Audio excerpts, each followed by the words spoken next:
Sahabat-sahabatku yang dikasihi Tuhan, selamat pagi dan selamat berjumpa untuk kita sekalian pada hari ini, Rabu 6 Mei, hari biasa pekan keempat Paskah. Pada hari ini kita akan mendengarkan dan merenungkan Injil Tuhan kita Yesus Kristus menurut Yohanes pasal 12 ayat 44 sampai ayat 50. Mari kita membuka permenungan kita hari ini dengan tanda kemenangan Kristus. Dalam nama Bapa dan Putra dan Roh Kudus. Amin. Sekali peristiwa Yesus berseru di hadapan orang-orang Farisi yang percaya kepadanya. Barang siapa percaya kepadaku, ia percaya bukan kepadaku, tetapi kepada Dia yang telah mengutus aku. Dan barang siapa melihat aku, ia melihat Dia yang telah mengutus aku. Aku telah datang ke dalam dunia sebagai terang, supaya setiap orang yang percaya kepadaku jangan tinggal di dalam kegelapan. Dan jikalau seorang mendengar perkataanku, tetapi tidak melakukannya, bukan aku yang menjadi hakimnya. Sebab aku datang bukan untuk menghakimi dunia, melainkan untuk menyelamatkannya. Barang siapa menolak aku dan tidak menerima perkataanku, ia sudah ada hakimnya, yaitu firman yang telah kukatakan. Itulah yang akan menjadi hakimnya pada akhir zaman. Sebab bukan dari diriku sendiri aku berkata-kata, tetapi Bapa yang mengutus aku, Dialah yang memerintahkan aku untuk mengatakan apa yang harus aku katakan dan aku sampaikan. Dan aku tahu bahwa perintahnya itu adalah hidup yang kekal.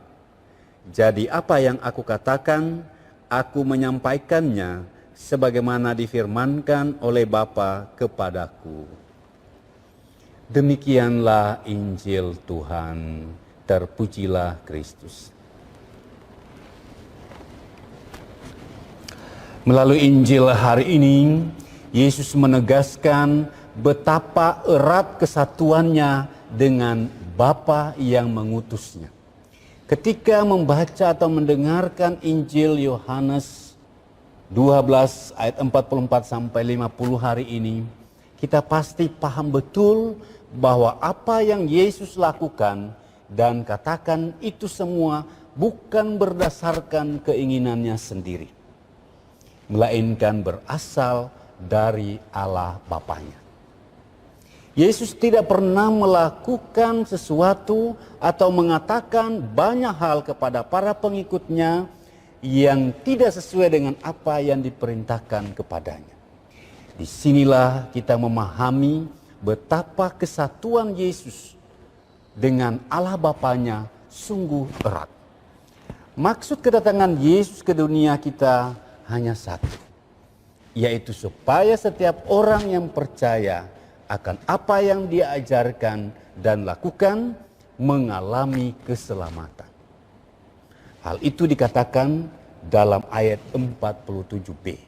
Sebab aku datang bukan untuk menghakimi dunia, melainkan untuk menyelamatkannya.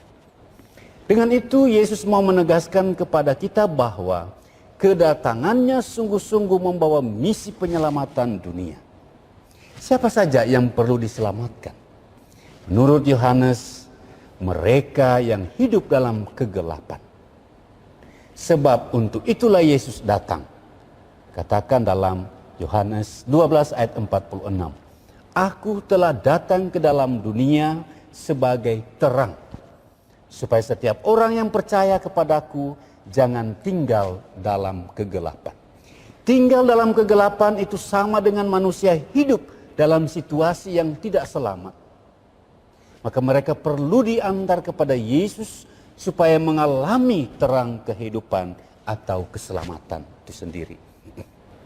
Sahabat-sahabatku, di masa pandemi COVID-19, ketika diberitahukan peraturan stay at home atau work from home dan macam-macam peraturan, banyak pekerja harian yang kesulitan mendapatkan hasil dari pekerjaan mereka.